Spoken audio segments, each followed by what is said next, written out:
Welcome to the Solid Verbal. The Solid Verbal. Come after me! I'm a man! I'm 40! I've heard so many players say, well, I want to be happy. You want to be happy for a day? Eat a steak. It's that woo-woo! And now, Dan and Ty. Welcome back to the Solid Verbal, boys and girls. My name is Ty Hildebrand. Joining me, as always, my good friend over there in New York City. His name is Dan Rubenstein. Sir, how are you? Ty, I got great news. Yes, please. I would love great news. It seems like I can finally rest my head on something real, Ty. Oh, geez. I like the way that feels. Come on. It's as if you know me better, Ty, than I ever knew myself. You do not bring Ashley Simpson pieces of me up in here. I am ashamed of how quickly you do that. I am a little bit as well, but yep. You're going back into that old pop music wheelhouse. Yeah, and in 2004, you did have Ryan Cabrera style Frosted Tips. So I had a college roommate who was not obsessed with Ashley Simpson, but was weirdly obsessed with that song. And I'm not kidding you. He played it on infinite loop for a good 3 to 4 week period my senior year of college. Oh, well, there is a connection to college football because she was particularly atrocious at halftime, I believe, of the Orange Bowl. Oh, it was dreadful. Do you remember that? Was that the USC Oklahoma? I want to say it was. Maybe I'm wrong. But I do remember, and it was not that song. It was You Make Me Want To, whatever, like La La or something.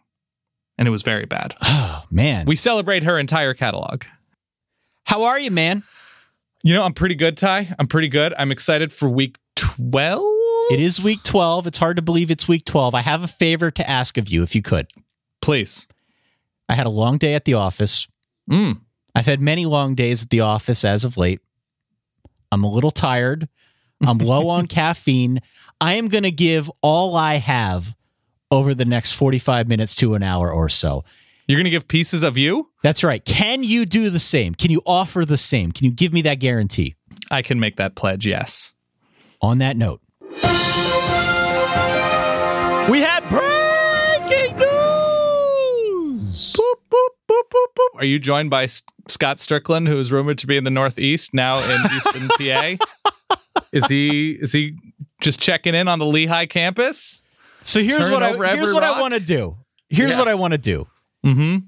Though it's not actual news, right? We talked ad nauseum about Butch Jones being fired. We knew Butch Jones was going to be fired long before Butch Jones got fired. Let's be real. Mm-hmm. We talked a fair amount about Jim McElway getting fired at Florida.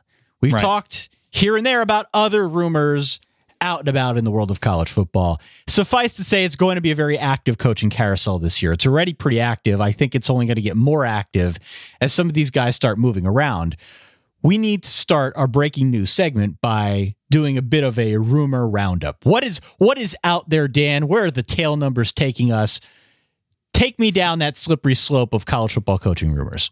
Glad you asked. I've been deep diving the UTEP opening all morning, and I've unearthed some pretty interesting nuggets. So here, there really isn't anything substantial. That really doesn't start happening until a little bit later on in the calendar year. But what we do know right now is Tennessee seems to be in an aggressive mindset looking for a new coach now that it is officially happening, and Brady Oak is there.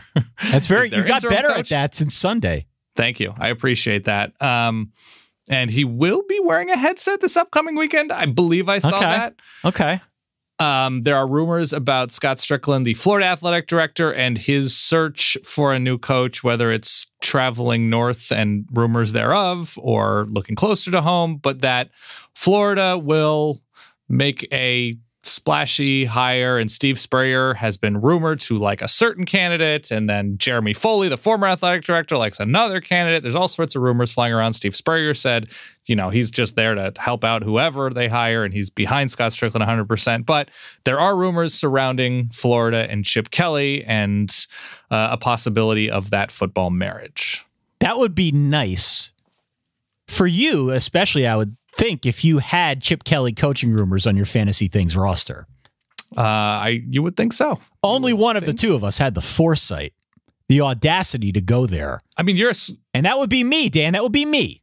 You're a scrappy little underdog. You need all the help you can get right now. So I respect that pick. Chip Kelly is rumored to Florida. Tennessee people still think they're getting John Gruden. It's great. Cool. Hope they do. I hope they do too. I'd love to see him coach again. The thing about John Gruden is he's been rumored for every job since 2008. Yes. So I'll believe it when I see it. I hope if you're a Tennessee fan, you're not putting too much stock in that rumor. He would be a good get. He hasn't coached in a while. He's charismatic. You'd think he could recruit. But again, we will wait and see on that front, in addition to many other fronts around the college football world, because, again, it probably will be very active in the coaching carousel. There was news today that Jeff Long, formerly the college football playoff chairman, the old Kirby Hocutt, he is now out as Arkansas's athletic director. Who knows what kind of ramifications that might have for Brett Bielema in that Arkansas position. Yeah, he's remaining on the college football playoff committee. But yes, it does seem right now that a new athletic director coupled with Arkansas's disappointing 2017, after never really turning a corner in Fayetteville, it is not the best outlook, I would say, for Brett Bielema's future with the Hogs. Unfortunately, I mean, we got to start playing these sounds much more often that we have. Borderline erotic and let down, look ahead sandwich and all that. We need it. We need it in our lives. We've got a bunch here that we haven't even played this year. Maybe I'll try and work them in on Sunday or through the course of our preview show today. Or let's just say every game is a trap in week 12. Every game?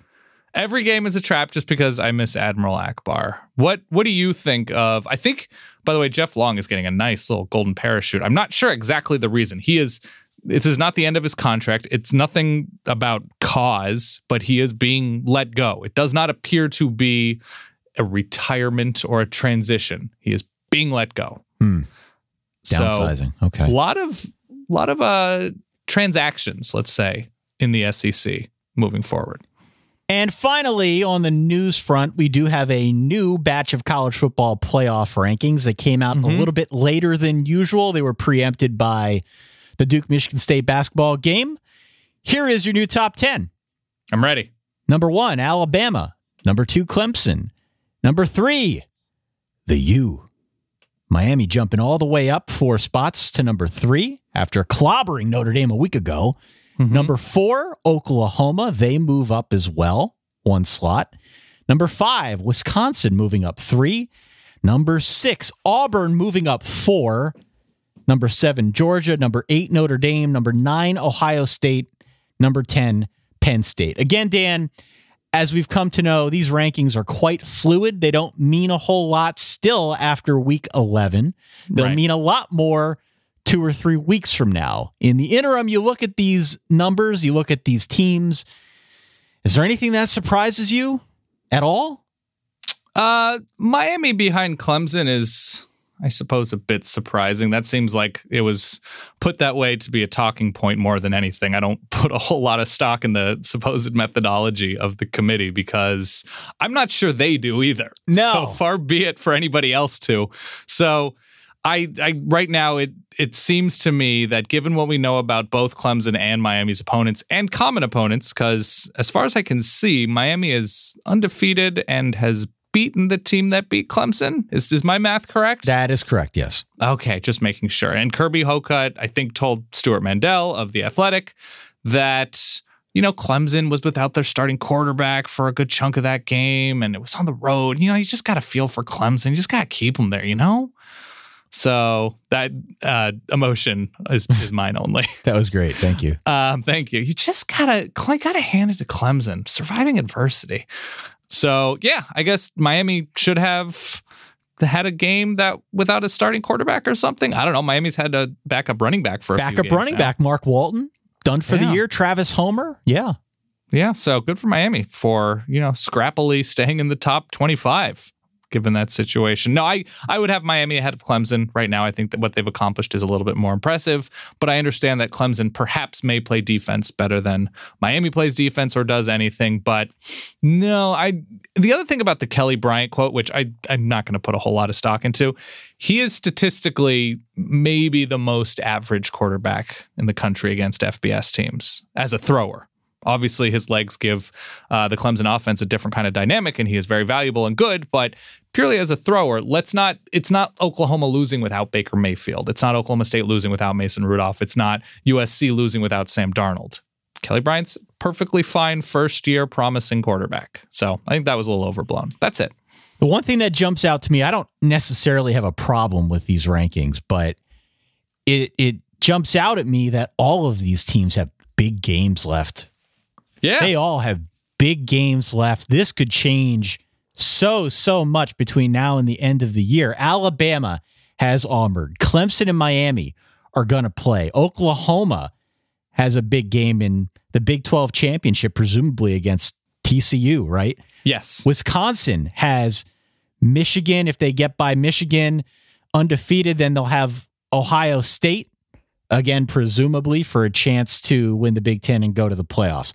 Auburn, we mentioned they play Alabama. Georgia's got the clean old-fashioned hate game. Like, you could go from 1 through 10 here and find a big game left for every team, maybe with the exception of Penn State, and for all intents and purposes, they're out of it. So my point being, this is going to be fluid. This is going to change a great deal. You can invent your favorite doomsday scenario and still have a lot to root for. We're still a long way from out of this thing as it relates to the college football playoff in the top 4. Is there a team to you, and there always seems to be this team, and I think the biggest possible example, the highest possible example, was that Georgia team that I think was 1 loss or 2 loss with Matt Stafford and just murdered a Hawaii team and looked to be national championship caliber, but like they just couldn't make the climb after a loss. Is there a team to you that is very clearly out of it, that the teams that are in it are happy about a slow start, but are, maybe a team is playing on a high level? A high level that's like a scary level. I don't know if there is. But yeah, that's a tough one. I think beyond Ohio State at 9, who's very much still in contention. So I would say that they're like in the in group. Oh, and the hype machine is working, by the way. I talked about that on Sunday, and I wasn't kidding. The hype machine is pumping for Ohio State to make their way back into this playoff. Yes. And I don't like after them. There's a very tricky case for USC, not necessarily scaring teams that are in the conversation, but not all that different from Ohio State in terms of what they've accomplished this year. They lose close to Wazoo and they get throttled by Notre Dame. Ohio State loses, I think, comfortably to Oklahoma and gets throttled by a team in Iowa that's far less, I would say, than Notre Dame. And USC, unfortunately for them, what they have left is not all that impressive in the regular season, and it looks like they'll probably either get Stanford or Wazoo, 2 teams that they have played, and beating Stanford again doesn't do anything to add a new chapter to USC's resume, and beating Wazoo, while good and something they haven't done yet, just sort of evens it out because Wazoo has already beaten them. Like there's nothing novel about that, whereas Ohio State would have, looks like, Wisconsin in the Big Ten championship game. And that has all sorts of, that's impressive. 12-0 Wisconsin, you're going to beat them? They have a really good defense. Oh, it's a new chapter for Ohio State. Right, so right. USC's context is, I don't think USC is deserving of a playoff spot as it stands now, but it's kind of unfortunate if you're a Trojan fan. Interesting. We're going to talk a little bit more about Michigan and how I feel about the Wolverines here. Oh, man. Thoughts? More momentarily as we get to the Wisconsin-Michigan game. I have thoughts on the Michigan Wolverines. They're a team right now, I don't know if they so much fit the context of your talking point here, but down at 24, they're still 8-2. Michigan has an opportunity to change the course of great events here in the college football world over the next couple of weeks. So we'll get into that. Do you have any other news, anything on a personal level, professional level? Where are we at with the live show? Is that going to happen? Oh my God, we are steamrolling forward, Ty. We are deep in negotiations. We are talking back and forth with a venue that we're very excited about. Hopefully we can work things out. We will know, as soon as we finalize, you will know, you will get ticket information.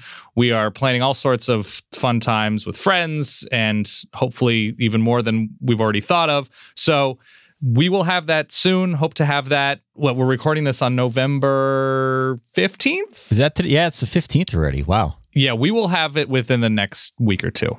I think nailed down and announced and tickets and everything like that. I would stay tuned to the show. Stay tuned to twitter.com/solidverbal, facebook.com/solidverbal for all relevant information. And yeah, and the shirts, Ty. The shirts are up on sale, cottonbureau.com. Yes, for only another few days. So it's both the new design and the previous design. That's a bonus. Cotton Bureau put that up for sale because we put it out this year. That is the one with the old-fashioned radio type thing. So yeah, all sorts of fun stuff. All right, so stay tuned here for info on the live show. Not going to do what we did earlier in the year where it came together late and people were already out of town, couldn't get tickets. You will have ample notice if you're in the Atlanta area. And also, if you are traveling to the Atlanta area for the game, we will accommodate as many people as we can, we promise. Do stay tuned for more information. On that note! Dan, time, help. I need picks of the week. So look, Dan, we've been doing this thing all year called the window of opportunity. Mm-hmm. For those new listeners, the window of opportunity represents the period of time during which on a college football Saturday, you can go out and be amongst the people. Right. Go out there, run some errands, be with your significant other, be with your friends without worrying about what college football might I be missing. Right. We've tried to calculate it.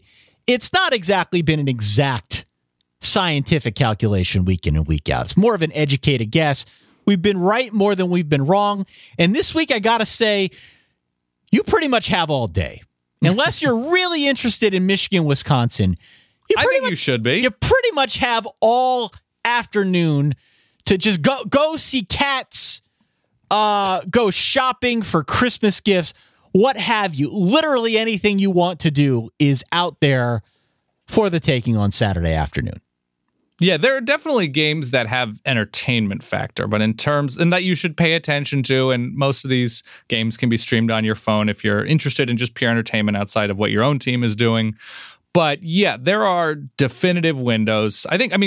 Again, the possibility for entertainment, you have UCLA USC at night, you have Ole Miss Texas A&M, I think could have a lot of really fun offense, as can Arizona and Oregon, that's there's not that much. Louisville, Syracuse, Notre Dame Navy could have fun offense, but there's nothing in terms of huge matchups outside of that Michigan Wisconsin game, I would say right now, that you really have to concern yourself if you're either a fan of the sport, a fan of ranked teams playing each other, or a fan of a team that could be affected by a Michigan or a Wisconsin loss. It is always the quiet weeks that get us, though, isn't it? Yeah, I think there's going to be entertainment. I think there's going to be upsets. Do you have a specific recommendation of what somebody should do when? You're talking about a window, like just an activity, a recipe, a napping style. Well, I can't nap. You know that. I did make homemade applesauce. I texted you about this. It's the oldest thing you've ever told me. I made homemade applesauce in the crock pot because the solid wife and I went and picked some apples. Mm-hmm. Traditional fall activity. So maybe go and do that if you're still able, if it's not too cold, depending where you live. But we went out, we bought more apples than we knew what to do with them. And I found a crock pot applesauce recipe. The only reason that you are besmirching this idea, Dan, is because you're not a fan of applesauce. If you liked applesauce, you'd be totally cool with it. Well, you think about the market for applesauce. It's typically babies and older people. So you're not exactly flipping That's the not script. True. Mott's has been in business for hundreds of years. Notre Dame fan, home makes his own applesauce. Oh, stop it. Oh, it's good stuff, Ty. It's good to laugh again. Window of opportunity. So make your own applesauce. I do have a recommendation, Ty. What's your recommendation? Before we get into these very, very important Week 12 picks, on the recommendation of our pal Seth Rosenthal at SB Nation, I tried to complete a 30-minute high-intensity workout class. Let me tell you something, Ty. I recommend it to everybody because I got 12 minutes in and I felt like I wanted to die. I've tried it. It's rough. I've tried it. It's hard. It's so you really got the hard. holidays.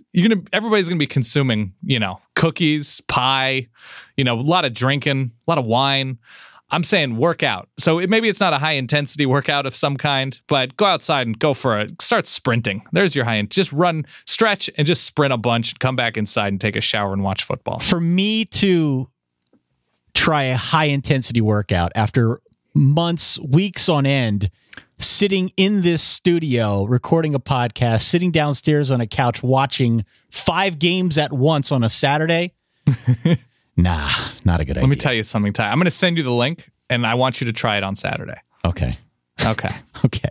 Window of opportunity. It's a choose your own adventure kind of Saturday. Yes. Choose your own adventure. Find when your team's playing. Find a couple games you like, and then playing around them. Mm-hmm. Here's the big one. It's at high noon. It's on Fox. It's Michigan, the Wolverines, a team I mentioned earlier, on the road in Madison against the Wisconsin Badgers. Bucky Badger. Wisconsin's about a 7.5 point favorite. It's been 4 weeks now since everyone forgot about Michigan. They got clocked by Penn State 42-13. That was the point when I think it clicked for most people that this team wasn't good enough to be a Big Ten contender. Sure. Plus, then their next 3 opponents have been suboptimal at best. And now here we are. Michigan's still 8-2. It's a flawed football team, but it's not a bad football team. And that's important to recognize. They've got a good defense. They're trying to get it figured out on offense now with Brandon Peters. They've had the run game all year. They're absolutely more tested than Wisconsin. And that's something that kind of got stuck in my craw when I was trying to figure this game out. I think Wisconsin's probably the better football team, certainly on defense, certainly on offense. They have more weapons, more tested weapons. But as a whole, Michigan's played in higher level games to date. Is that fair to say? Sure. They opened the season against Florida, and it's a Florida team that was already decimated by suspensions, but it had a big game feel. It was in North Texas and Jerry World. But yes, certainly the talent that Florida still had on hand was at a much higher level than what Wisconsin has faced. And by the way, when I say higher level, I don't mean they're playing at a higher level. I'm just saying higher profile games have tested Michigan in a way that Wisconsin has not been tested as of late. They beat Iowa a week ago. That was a good win. All right. Can't say they always look the best on offense. Alex Hornibrook needs to get a little better. Yes. But all that aside, I think Michigan's played in some higher profile games to date. Correct. But this game is in Madison. And I would disagree a little. I think Wisconsin probably has a slightly better defense than Michigan, but it's hard to really know with the schedule. But with what they've shown, especially versus the pass, Wisconsin is pretty much lights out on defense. It's hard to get pretty much anything done on offense against the Badgers. And Michigan themselves, they have a very, very good defense, albeit I would argue it's not boom or bust because it's almost always boom. But as we saw in the Penn State game, maybe Saquon Barkley takes it 80 whatever yards, 60 whatever yards right away. They give up some bigger plays on the ground. That's the bust. They take some chances against the run, and it doesn't always work out. The offense seems better with Brandon Peters, but I believe, and I saw this stat somewhere, it may have been Mason Brew, that how many yards do you think Brandon Peters connected with receivers for against Maryland? No, God, I don't know. So it's receivers, not tight ends or running backs, fullbacks, whatever. Yeah. It was something like 2 or 3 yards. Yeah. So they have been pretty conservative, understandably so. They're not going to show too much, I suppose. And they're beat up at running back. Ron Higdon's beat up. They've lost a couple receivers. So they're wounded in the offensive skill core. But I do like the steps that they've taken moving forward with Brandon Peters. Their defense is still very good. Wisconsin, if they can survive the Alex Hornibrook experience in the first half, because in the second half, he is, I believe, only behind Baker Mayfield in terms of efficient quarterbacks that play for a Power 5 team. So he has been very, very good in the second halves of mostly meaningless games, but he is a good quarterback. This is sort of a very Butch Jones, Mike Riley statement. Alex Hornibrook's a very good quarterback when he's not throwing it to the other team. That's just a fact. The problem is Michigan has a good defense. So what I'm thinking right now, big matchup wise, I think it's the Wisconsin third down offense against the Michigan third down defense. That might be the best thing that either one of those teams does. I think Michigan has an early either like pick six or an interception that dramatically flips the field, and they have a short field and go up 7-0 early, 10-0 early. But I think Wisconsin is patient. Michigan, I think, locks up a little bit on offense. I'm going to say 23-13 Badgers. So I'm going to give those points. I have 24-14 Badgers on mine. Wow, Ty, simpatico. And by the way, Wisconsin fans should beware, because last week you predicted that Brandon Wimbush might make an early mistake and that could get Miami going. We both thought that the game might go a different direction, but you weren't wrong about the early mistakes, because those two early interceptions, he got pulled late in the second quarter. Yeah, I just forgot to add the S to mistake at the end of the word. I just figured one early mistake. Should be noted, Ty, snow showers in the morning, but it should be pretty clear for kickoff. I would imagine there might be some sludge off to the side, but I don't think the field is going to be a mess at all. First off, I don't believe I said that Michigan's defense is better than Wisconsin's defense. Wisconsin's got the better defense. Michigan has played better teams. Okay. That's all I'm saying. If I misspoke, please allow me to amend that statement. I mean, you might not be wrong, because it's just hard to know with the quarterbacks that Wisconsin has played, et cetera. It is hard to know. So do you want to hear the good news or the bad news as it relates to Michigan's chances in this football game? I would love to hear. Give me the good news, Ty. I'm married to a Wolverine. Well, here's the good news. As you know, Michigan lost to both Michigan State and Penn State. What is the common denominator between both those offenses? Efficient quarterback play? Well, not so much efficient quarterback play. You're not wrong, but how about some mobile quarterback play? True. In both of those games, Brian Lewerke, Trace McSorley gave Michigan trouble on the ground, and it sort of opened things up. Alex Hornibrook is not a mobile quarterback. No. He is not that quarterback. That dynamic is gone. And at least to that extent, I think that would favor what Michigan tries to do on defense. They don't need to so much worry about that. I think they can stack the box. They can take away Jonathan Taylor tailback and force Hornibrook to beat him through the air. That'll be an interesting matchup. The bad news is that if Michigan couldn't move the ball against Michigan State and Penn State, it ain't getting any easier against Wisconsin. Right. Which I think plays back into the 23-13, 24-14 style of football. I think it'll be low scoring. I think it'll be defensive minded. But either way, I think Wisconsin probably has enough offensively to get them over the hump. Yeah, and it's honestly, Wisconsin is limited offensively without, I think it's Quintez Cephas. He's out for the season, the receiver.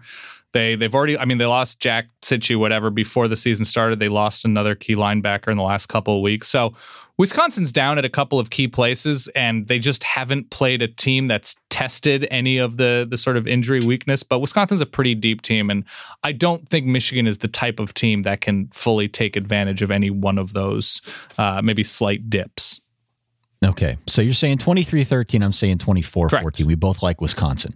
We agree!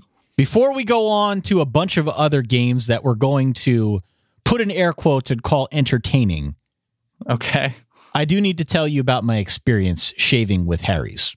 Oh, be as detailed as possible. So as you know, as I've discussed countless times in this program, it's been years now since I've converted over to Harry's full time, but I used to use other razors to shave my face. Now you've seen the moneymaker here, Dan. Oh, you God. You got to take care of something that looks like this. Oh, yeah. And what I found from Harry's is that it's a much better experience because the razor, just the way they make it, it gives you a little bit more flexibility. I've compared other brands to shaving with a 747. Harry's is a little bit more nimble. Some of those hard to reach places, and it doesn't nick up my face the way some of the other brands did. What are the hard to reach places that you're referring to? I'm talking back behind my ears, like the jawline in that area. Oh, wow. Okay. You're exploring. What I mean? I've been known to miss that spots or rip it open with other brands. I don't do that with Harry's. Harry's, nice clean shave, good smooth feel, walk into the office feeling like a new man. How's the hand feel of that razor? The hand feels terrific. It really is, Ty. There's a good weight and grip to it. I appreciate it's it. sleek, you know? That's what I like about shaving with Harry's. Harry's is so confident that you're going to love their blades as well. They will give you their trial shave set for free. All you got to do is sign up at harrys.com/solid. SOLID. harrys.com/solid. All you got to do is pay for shipping. It's a great shave at a fair price. It's why over 3 million guys have switched over to Harry's. They offer their blades at half price of the leading 5-blade razor. They sell directly to you over the internet. They can do it because they own their own blade making factory over in Germany. That's amazing. So you get some of that German precision shaving the hairs off your face. Not a bad deal. Claim your free trial offer from Harry's today. It's a $13 value you get for free. Again, when you sign up at harrys.com/solid, you just got to cover shipping. The free trial set includes the weighted ergonomic razor handle, 5 precision engineered blades with a lubricating strip and trimmer blade, rich lathering shave gel, which I love, the underrated travel blade cover, which I'm not going to talk about now, but have talked about in the past. It's a good deal. Again, makes for a good holiday gift, makes for a good component of your travel toiletries. I don't know. Whenever you need to shave, use Harry's. Harrys.com/solid. Harrys.com/solid. Do it today. I would also recommend, Ty, if you have a significant other or somebody you trust in your life to do weird things, I'm going somewhere very G-rated with this, Ty. Don't worry. Okay, thank you. I don't know about you, Ty, but I get a little bit of that ivying on my neck, on the back. Yeah. And you find somebody that you trust, a loved one, whatever the case may be, you get a little bit of that lathering, the foam That's a lot of pressure to put on a loved one, though. It might nick something back there. No. Ty, the Harry's razor is so great that you ask them to just even it out back there. Just get rid of the ivying. You don't want, your neck hair connecting to your face hair, Ty. That's a poor look. So I would find that person. It's a quality step to take with a quality razor. Speaking of connection, let's talk about a Texas connection. High noon. Fox Sports 1, TCU on the road at Texas Tech. The line here is only 7. Only 7. I found that a bit surprising. Why? Well, TCU's got the inside track to make the Big 12 championship game. And I think by and large, they're a much, much better team. Certainly, they've got a better defense that I think should be able to hold down Texas Tech. The one thing I keep coming back to, and I think the main reason why Texas Tech's my home dog of the week. The Yakos home dog of the week. Squeeze that last drop out there. Yeah, get it out. Oklahoma TCU was a week ago. TCU lost that game. That was a big deal for TCU. They've obviously got the inside track of the Big 12 championship game, as I just mentioned, but could see a little bit of a letdown effect here. Texas Tech's kind of a weird place to play. Texas Tech probably has more to play for, Dan. They've only got 2 weeks left to try and get bowl eligible. I'm afraid of home dogs and teams that are playing in a game where it clearly means more for them than their opponent. So I'm going to go Texas Tech plus the points at home. Yeah, I think I agree. A little skeptically, but I agree. So TCU last year against Texas Tech, that would be in Fort Worth, I believe. Yes. Double overtime 3-point win. I don't know if that Texas Tech team certainly had a better quarterback situation than Pat Mahomes, but that's a little bit troubling that TCU couldn't separate. Granted, different year, different team. 2 years ago, TCU, Texas Tech, 55-52, another 3-point win. So it's not as if Gary Patterson has fully, hold on, let's go back to 2014. Oh, it was like a 65-point TCU. It was, I think that is when, let's see, TCU, Texas Tech. Yeah, that was when The Horned Frogs dropped 82. Okay. So there's at least that. But I think I'm with you. I know Texas Tech's defense has not always been all that consistent this year, but still incremental improvement. Nick Shimanek hasn't been the most consistent, but incremental improvement. I think Texas Tech at home against this TCU team, I think they can score a little bit because I still don't love TCU in the big plays. So I'm going to say 31-27 Frogs. They win, but they do not cover. 4-point game. And I feel pretty good. I think both teams are going to be able to move the ball. All right. 12 noon on ESPN. We've got another Texas team. The Longhorns on the road at West Virginia. West Virginia, about a field goal favorite. I thought another one here where I thought the favorite might be favored by more. I thought West Virginia might get, a little bit more of the nod from Vegas, but alas, they do not. I do like West Virginia here. Perhaps that should be every indication to go the other way. This is my Texas thing. Every year. Hit me. When I like Texas, go the other way. When I don't like Texas, bet on Texas. I like West Virginia in this game. I favor West Virginia. Yeah. I was wrong about them. They've been very good this year.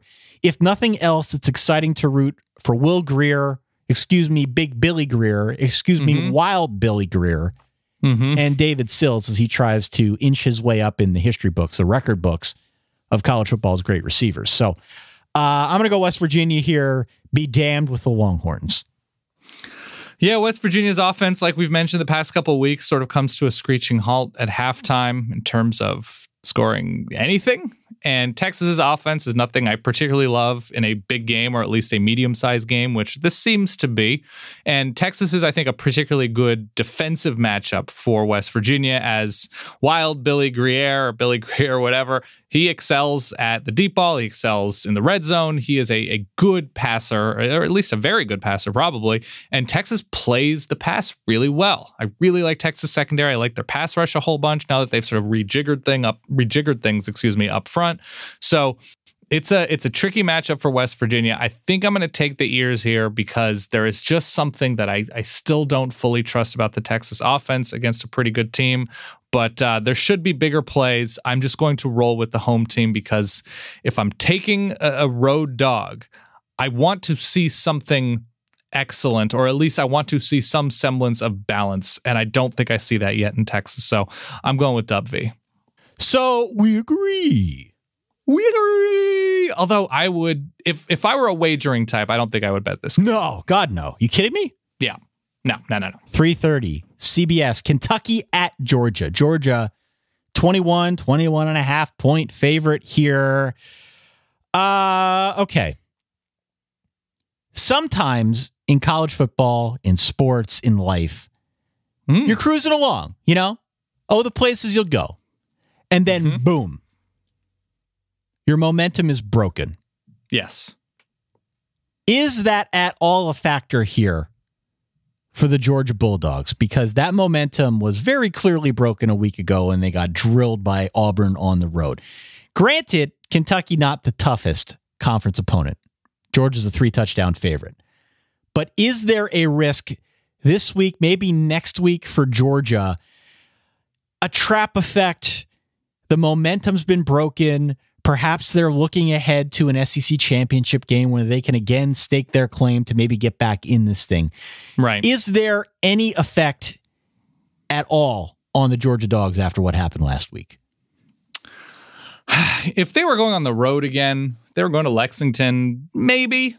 But the fact that they're going back to playing between the hedges, the fact that they can win in a number of ways, I don't think it'd be fully fair to fully write off everything else Georgia has accomplished this year. They are not better than Auburn and probably nowhere near as good as Auburn on the road. But back at home against a Kentucky team that honestly hasn't, the Kentucky schedule isn't all that impressive. Just what they've been able to accomplish and who they've played against isn't all that good. I don't know if they played Mississippi State, almost a month ago. But this is what they've done since going to South Carolina in terms of schedule. That was September 16th. At South Carolina, Florida, Eastern Michigan, Mizzou, at Mississippi State, Tennessee, Ole Miss, Vanderbilt. Ooh. It's like Kentucky's just sort of flying low and hoping nobody notices that they're not that good. They're fine. Benny Snell is really exciting and good, but there's nothing that excites me about Kentucky on the road. It's a 3-touchdown spread. I'm gonna give those points. I think Georgia is back up to its old ways. I'm gonna go Georgia as well. Yeah. I am curious to see what happens next week, though. Next week could be interesting against Georgia Tech. Sure. Georgia Tech's defense improving every week. Yeah. It is improving, and it certainly is a situation where Georgia Tech might relish the role of spoiler. Sure. Always. Big time spoiler in that game. Okay. Yeah. Elsewhere, we've got Navy at Notre Dame, 3:30 on NBC. I hate this game. I do like Notre Dame's uniforms, though. Did you see the Rockne uniforms, the helmets? So I saw the helmets. Are they wearing standard uniforms with those old-fashioned helmets? You know what? I'd be lying if I said I saw the rest of the getup, but I did see the helmets, and I thought the helmets were cool. That's neat. Do you? I like it. Man, if there's one thing Notre Dame does well, it's totally screw up weird throwback inspired looks. It would be cool if they were. I'll say this: if they were wearing those helmets without face masks, that'd be dope. That would be badass. I don't. It looks like one of those propeller hat type designs to me. Could see that too. Yeah.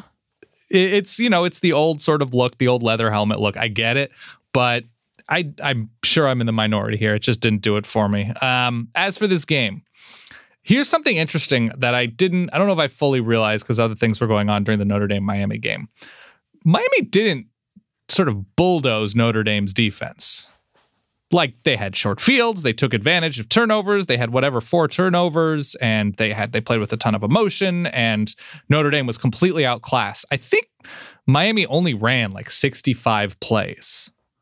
It wasn't like there were sustained drives. They went 2 of 13 on third down, so there weren't long Miami drives to wear out this Notre Dame team physically as well as emotionally or spiritually or whatever. So I kind of like that factor. I like that Navy's not great against the run. I like that Navy won in a very close near scare against SMU. I like all of these factors. I like that Notre Dame's going back to South Bend. I feel like it's a decent enough matchup because I'm not terribly concerned about Notre Dame's defense, especially their front against a tricky offense. So I'm gonna give those points, Ty. I am. I'm gonna lock up those points, Ty. Notre Dame is minus 18.5 here on my sheet. This is 120% the kind of game Notre Dame wins 41-24 backdoor cover Navy. 120%. That's what happens. Are you not going to acknowledge my lock? Oh, you locked him up again? Hell yeah, I did, Ty. I'm not acknowledging it this way. Play it. Lock of the week. Damn it. Lock of the week. You could have a reverse Notre Dame jinx thing going on now. I genuinely feel very good about Notre Dame this week. You did last week too. Yeah, but I think, listen, I defended the circumstances, Ty. I know. You did a better job of that than I could have. Yeah. I appreciate that. Thank you. No All problem. right. I like Navy plus the points. You like Notre Dame.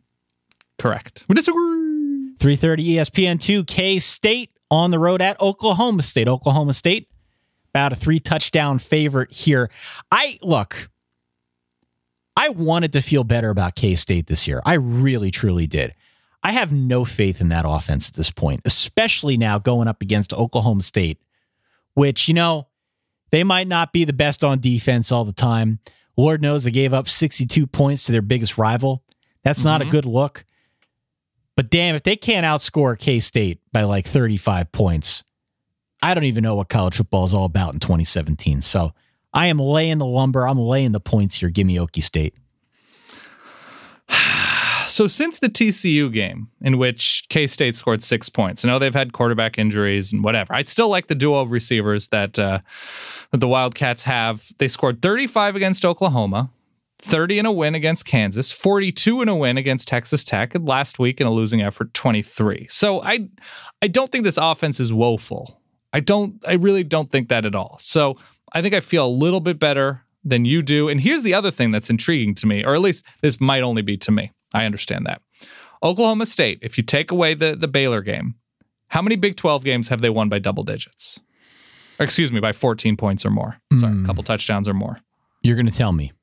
I'm going to tell you. The answer is 0. We have this idea in our head because of the huge plays and the balance and the 2 really good running backs and the Marcel Aitman and Tyron Johnson, all this talent. Oklahoma State is very good offensively. If not very good, really, really good. What they're not super great at, Ty, they're not a good closing team. They're Fernando Rodney, Ty. You like that reference? They're Sean Chacon. Are we going Jose Mesa? They're Jose Mesa. They're post-Roy Eric Gagne. Okay. They lose to Oklahoma. They can't close. They have the opportunity against Iowa State. They only win by 7. West Virginia's back and forth, but the Mountaineers come back. Texas was that weird overtime 3-point win. Texas Tech was a touchdown, and they lose to TCU. So they have not played full 4-quarter comfortable win games against Big 12 competition. So because of that, I think I'm going to take those points. I think K-State is able to hang enough offensively that even if Oklahoma State wins by 13, 14, 10 points, Kansas State is sort of a hang-around team. So I'm going to say, 41-31 Oklahoma State. They do not cover. They are Fernando Rodney. We disagree. Okay, very quickly before we go on to a few other contests here. Indochino, Dan. Yes. Indochino will make you a made-to-measure suit that fits way better than anything generic that you'd buy off the rack. They make it easy to get you a suit made to your exact measurements at a great price. You could choose from hundreds of top-quality fabrics and customize it every which way, whether it's your lapel, jacket lining, a monogram, much, much more. Indochino has been featured in major publications, including GQ, Forbes, Fast Company. They're now the largest made-to-measure menswear company that you can find. I like to think we had a small part to play in that, Dan. Not to pat ourselves in the back too much, but we've had a lot of our ballers very interested in what is out there at Indochino.com, INDOCHINO.com. It's very simple. You pick your fabric, you choose your customizations, you submit your measurements, and then you place your order. And in just a couple weeks, the best suit you've ever worn will arrive at your doorstep. Right now, Solid Verbal listeners, our Verballers, can get any Indochino made-to-measure suit for $329 during their massive Black Friday sale. It's not even Black Friday yet. You get the sale. All you got to do is enter SOLID at checkout, SOLID at checkout at Indochino.com, or if you're in the neighborhood, to go to an Indochino showroom, check online, see where they're at. Sure. That's up to 60% off the regular price. A made-to-measure premium suit, plus you get free shipping. It's a great deal. A massive Black Friday sale at Indochino.com, promo code SOLID. Any made-to-measure suit for just $329 and free shipping. An incredible deal once more for a suit that's going to fit you better than anything off the rack ever could, Dan. These are some sharp... I'm on the site right now. This is no joke. This is 100% real. Just as real as I am having people shave the back of my neck. Yeah. These are some sharp suits. They're nice, right? I'm on the site too. These are some sharp suits, and a lot of people, they have like a go-to suit. Maybe it's gray, charcoal, navy, or whatever, but then you get invited to a wedding that's, it's a summer wedding. You're like, oh, you should be wearing something lighter. You don't want to spend a ton of money, but you want a high-quality, well-fitted suit. Indochino. You go to a wedding that says black tie optional, you don't own a tux, but like you can wear a darker suit to a black tie optional wedding. Absolutely. What would you wear to a black tie optional wedding, Ty? Do you own a tux? I don't own a tux. I'd probably have Neither to rent. do I. I'd have to rent something. To black tie optional. If it's black tie, maybe. If it's black tie optional, I think you can get away with a dark suit with a dark tie. Get a sharp, darker suit, whether it's like a deeper charcoal or navy or even a black suit, and don't think twice. It's going to fit unbelievably well. Here's the other thing. If you happen to be at a frou-frou awards ceremony, like the Piesman in a couple weeks, where I will be in attendance, and you're asked by some of the local media, who are you wearing? If you say Indochino's got a ring to it. They got a showroom here in the big city, Ty. Got a ring to it, man. Oh, man, these are great. Where did we leave off? I think it's time to talk about the Fightin' Brady hoax. 7 p.m. ESPN. LSU minus 16.5 at the Tennessee Volunteers, the Fightin' Hoks. He will not be in formal wear on the sideline. He will not be in formal wear, no. Tennessee is looking for a coach. The rumors are John Gruden. The rumors are, God, everyone's been rumored to go to Tennessee. Dan Mullen, yeah. Dan Mullen. A lot of names have come up in association with Tennessee. We will keep you posted on the state of that coaching search. In the meantime, the team, the Volunteers, are in a state of disrepair. If they weren't, Butch Jones would still be the head football coach. I would not want to fall on their side in this football game. Just too many moving parts. Who knows where they're at emotionally? Anytime you've got a coaching vacancy at this point in the season, you just never know where a team's head is going to be. So I don't like LSU minus 16.5 because that's a lot of points, but I feel way better about them than I do Tennessee. So give me LSU minus 16.5 on the road. That's a lot of points. I know, That's but so many points. Do you want to bet on Tennessee right now? No, not particularly, but that's still to go to Tennessee. This is still a team with talent. Ostensibly, Brady Hoke might be somebody who can at least get this team up for a big game on what's on regular ass ESPN, right? Regular ass ESPN. Regular ass ESPN. Not the cool. Sure. Not the cool ESPNU. Yeah, I'm going to very unsurely give the points. I'm generally happy to wager, or just in my mind, wager against teams that are they just want the season done with, Ty. They just want to move on. So much in disarray, as you mentioned. I'm going to give those points. Darius Geis can do Darius Geis things. So yeah, give me the Tigers. 7 p.m. Pac-12 Network. Khalil Tate coming to town, Dan. Yeah. Tater Tots. Khalil Tate, the Tater Tots. Yeah, they're coming up to Eugene, Oregon. What's the point spread in this game? There is not any one point spread that I have seen because Justin Herbert's status is, per Willie Taggart, it's going to be decided 1 minute before kickoff. Great. So, you should feel great about that. I would imagine, and this is no inside information as an Oregon fan, I would imagine Justin Herbert is going to start and play if everything works out for him medically. But that is the feeling I get. So I think we should operate under the assumption as we preview this game for the next 20 to 30 minutes. Sure. That Justin Herbert's going to start. I think Oregon actually wins this game. I think Oregon, when healthy with Justin Herbert, is pretty good. Will give the defense some time to rest, which they haven't always had with a backup quarterback situation in there. So I think Oregon wins this game. Arizona has not been the same team on the road. He struggled with Cal. So Oregon, tough place to play. Night game.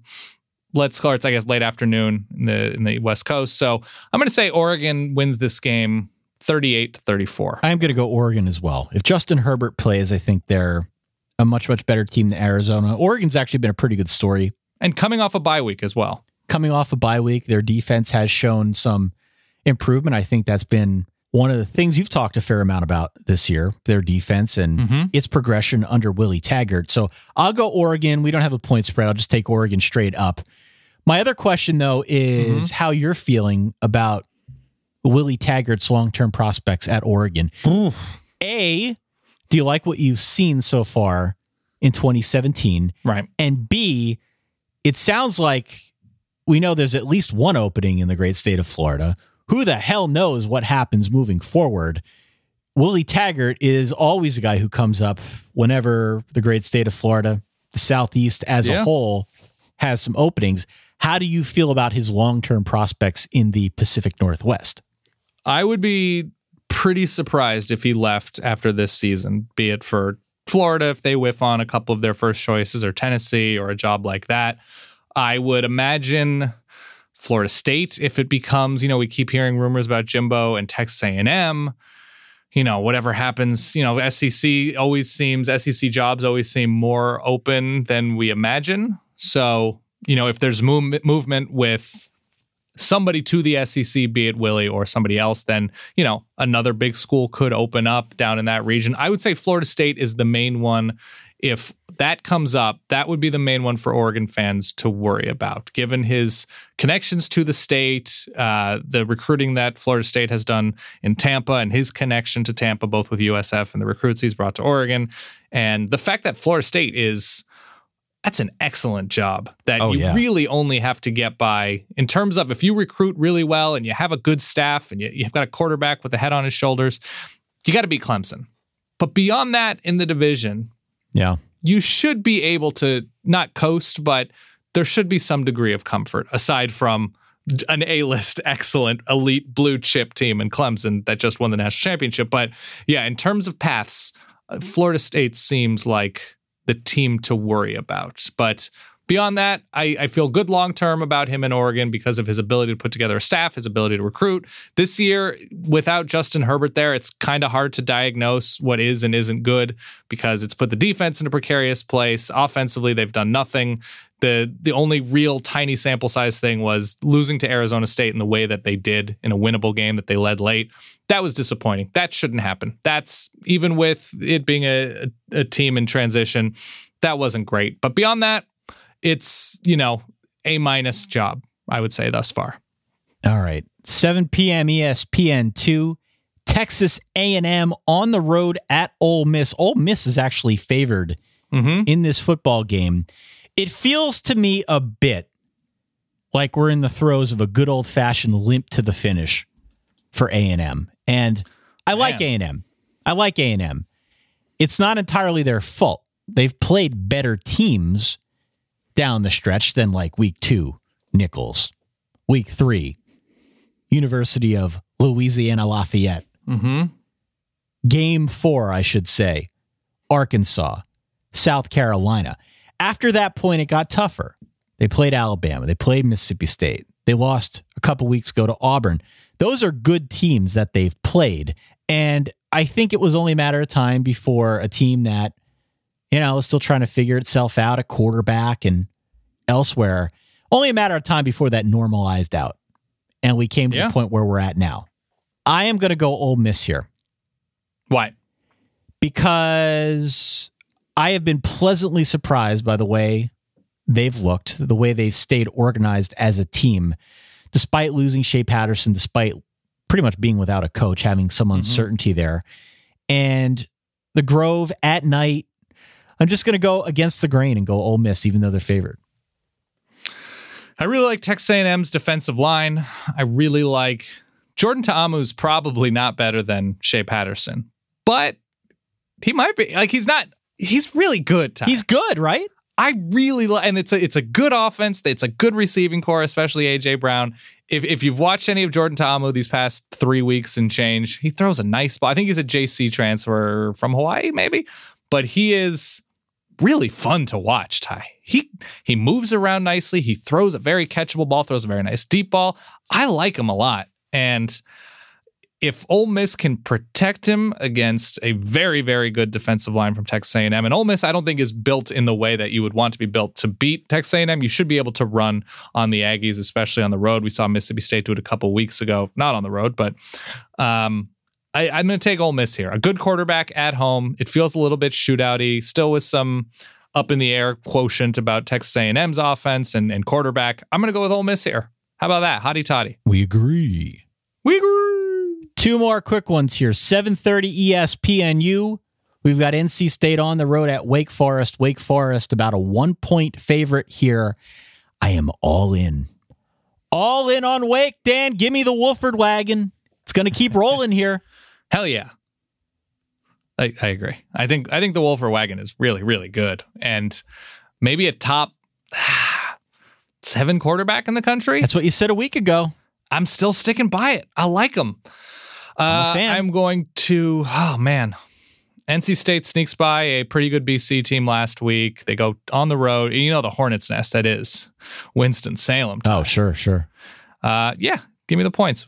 Get Wake Forest. And finally, 8 p.m. on ABC. I'm going to give those points, to be clear. Okay. Yeah. Finally, 8 p.m. on ABC. UCLA at USC. USC is a 16-point favorite here, Dan. I am ever so inclined to go USC because it feels to me like they figured it out. And with the running game they can put forth against perhaps the very worst rushing defense in the entire country, that would seem to me to be a very, very big advantage for the Trojans here. You would think so. I also don't want to forget that in a rivalry, we generally throw the records out. Gotta throw those records out. But I still like USC here minus the 16. I agree. We have a sound drop that ends with "I'm so hungry." Oh, look at that sandwich. I'm so hungry. I'm so hungry. Oh, boy. Is that the one you're talking about? That is the very one I'm talking about. I don't know if it's a letdown look-ahead sandwich. I don't know if either of these teams are looking ahead of a hated rival. But I think in terms of feasting and being so hungry, USC's rushing attack against this UCLA defense is going to eat, Ty. They are going to feast. And they're at home. UCLA is... They showed some fight last week, but I'm not seeing much that the Bruins should be. I mean, Josh Rosen, I think, is going to be able to throw against a pretty average, to me, USC secondary, but I think they rush the passer well enough, USC does, that it won't make a difference for 4 quarters. So I think the Trojans win here by 3 touchdowns. Speaking of eating. Yes. Speaking of food, I don't know if you planned that segue. It was perfect. Oh, Ty, sometimes it just works out. It just does. One of the things we've been doing the last couple of weeks, our good friend Adam Amin, play-by-play commentator for the ESPN family of networks. He typically does the Friday game. He's doing the Friday game again. He's been calling in from parts unknown. He's called in from New Mexico. He's called in from Vegas. He's called in from all sorts of hot spots to talk about his favorite places to go out on the town, grab a bite to eat. Well, yes, Tulsa. He's doing one from Chicago this week. Not a game from Chicago. We will let him explain. This is your Adam Amin voicemail of the week. The meatloaf! We want it now! It's the Adam Amin voicemail of the week. The meatloaf! Hi, friends and verballers. Adam Amin from ESPN here with your solid verbal voicemail of the week.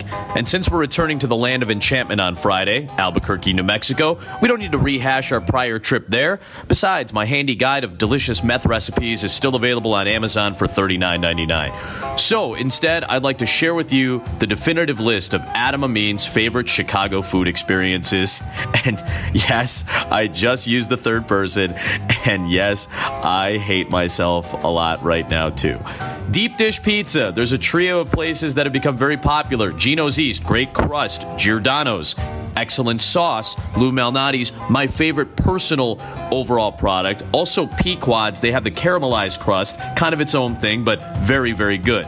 Now, that's its own thing, deep dish pizza, and it's a Chicago thing, but real Chicago-style pizza is tavern-cut, square-cut pizza, and for that variety, Art of Pizza, best joint in Chicago. Tacos, millions of places. You can't go wrong with nearly any of them, but my personal favorite is Big Star. Get the Al Pastor, get the Walking Taco, and make sure to get the Papa's Tacos as well. Fun fact, Dan Rubenstein and I ate at Big Star one time, then we went shoe shopping. Hot dogs. Wiener Circle is famous because they make fun of you at the cashier, so just kind of go for the experience. The hot dog's going to be excellent. Just get it Chicago style. Portillo's, also very good hot dogs, but you go there for 2 things. You go there for the beef, get it hot and sweet, dipped, and the greatest concoction in the history of desserts is the chocolate cake shake. You have to get one of those as well. Head downtown, sushi, my favorite spot, Roca Accor. Took a girlfriend there for a first date once, had a great relationship. She's not my girlfriend anymore, but the sushi spot is still standing. So who won that round? Ramen, Furious Spoon. A little more spice to this place, a little more traditional style, really, really good. Ramen-san, a little bit more of a modern twist. Get the fried chicken kimchi ramen, add a molten egg, and some garlic and buttered corn. Won't go wrong on that. The point of all this is not to define your experience, but to guide your experience. You should really, on your own, go explore. Find your hole-in-the-wall taco joint or under-the-radar chicken shack or forgotten ramen place. Explore, share these ideas with your friends, guide others to great food. Everybody's experiences are personally better for it. This has been your Adam Amin voicemail of the week. Stay solid. Stay solid to you too, old friend Mr. Amin, talking about Chicagoland. A bit of an inspirational message as well. Thank you. Thank you for that. Absolutely. Well, I mean, Ty, we have biggest game of the week is Michigan, Wisconsin, right? Clearly, yeah. Where is the conference based that is, the host of those two teams? That would be in Chicago. Chicago, Illinois. And you should find your own taco place. My place that I found is La Chaparrita in the Little Village neighborhood, Ty. I would also recommend, I know we have a lot of Chicago ballers out there, Ty. I would also recommend going to the Three Greens Market in River North, I believe. There's a location of Small Cheval, which is, they serve such an incredible burger. There's Au Cheval, like the main place, and then Small Cheval is their express place. There's donuts there. There's ping pong table that I would beat you at. Mm-hmm. And it's just good times, Ty. It's just great times. There you have it. Week 12. Appreciate our good friend Adam Amin calling in. A bunch of college football. Over some good ones, Ty. College football will be played, but okay, well, tell me, what am I missing then? What am I skipping? Nebraska, Penn State. You said good one. Nebraska. I see no good one there. Nebraska they are 26-point underdogs, but okay, fine. SMU at Memphis could be fun. Big game, Ty. Cal at Stanford. Ah, okay. We should acknowledge that that's happening. Sure. Cal against Stanford, week 12, college football action. Minnesota, Northwestern. I know what you're thinking. Didn't this game already get played twice? The answer is no. They are playing for the first time this season. And if you're as big on Demery Croft action as I am, well, you are in for a treat. So they are playing. Is there no other matchups Alabama's got Mercer. Miami, Virginia, no chance for letdown? I wanted to save Miami, Virginia to the very end here. I was trying to kind of tease folks into thinking that we had nothing else to talk about in the college football world. Thoughts? It's a trap. Uh-oh. It's a trap. So we got a text message from a gentleman, a Miami fan, who said he is absolutely terrified of UVA this weekend. It stands to reason that Miami could come out a little bit flat. They had a huge home game against Notre Dame. The town was rocking. The stadium was going crazy. They destroyed the hated Notre Dame Fighting Irish. Now they got to play UVA. Mm-hmm. Kurt Bankert's been pretty good. The Cavaliers, the Who's, they've been pretty decent so far this year. It seems as if Bronco Mendenhall has them ahead of schedule. Lord knows it wouldn't be the first time this year that UVA has put up a fight. Mm-hmm. I don't know. I think this game is probably within the point spread. Virginia has beaten Georgia Tech. They've beaten North Carolina, both not comfortably, but, they beat them both. Beat Boise State early on. This defense isn't bad. They gave up a little bit to Lamar Jackson, Louisville last week. That'll happen. A little bit. That'll happen, Ty. It could have been a lot worse, honestly. So the loss to BC wasn't great. I wouldn't bet against Miami at this point. I think there are too many ways for them to win, but man, I would not just 19 and a half. Skip over this game. 19 and a half. It's a lot of points. Yeah, I wouldn't skip over it. 19 and a half. Give me the Who's. Not outright. Okay. Give me the Who's plus the points here. Yeah, I think the Who's can cover You spoiled my tease. Oh, I apologize, Ty. Virginia Tech Pitt? You have dramatic things to say about that? Absolutely not. You got Iowa State, Baylor. That's not going to be great. You got Utah, Washington, which could be a little bit fun. Who knows? No, San Jose State is god awful. Purdue, Iowa. Okay, it's been a rough second half of the season for Purdue. No, they're honestly. UCF Temple. Could this be a secret trip up spot? No. Army North Texas. That's secretly kind of intriguing to me. Oh yeah, Mean Green. Nice year. FIU, FAU, Butch Davis, Lane Kiffin. Lane Kiffin's been having a year. He has been having a year. Mizzou, Vanderbilt. Mizzou could be bowl eligible after all that they've gone through. Crazy in terms of they could be bowl eligible. Yeah, awful football. They were dreadful earlier in the year. Yeah, I'm excited for this weekend, Ty. I'm not going to lie. I'm excited. We're excited for every weekend. We're a college football podcast. That's what we do here on the show. This weekend does not have the allure of some of the other weekends that we've seen throughout the course of the year. Mm-hmm. But usually it's when you think you can take a deep breath. That's when they get you. May I make one request? They get you. I have a request, if that's cool. Please.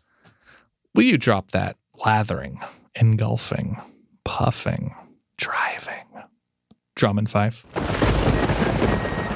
Dan, this might be the last week of the drum. Is that true? I can never figure out this Patriot League schedule, but they're playing Lehigh Lafayette this week.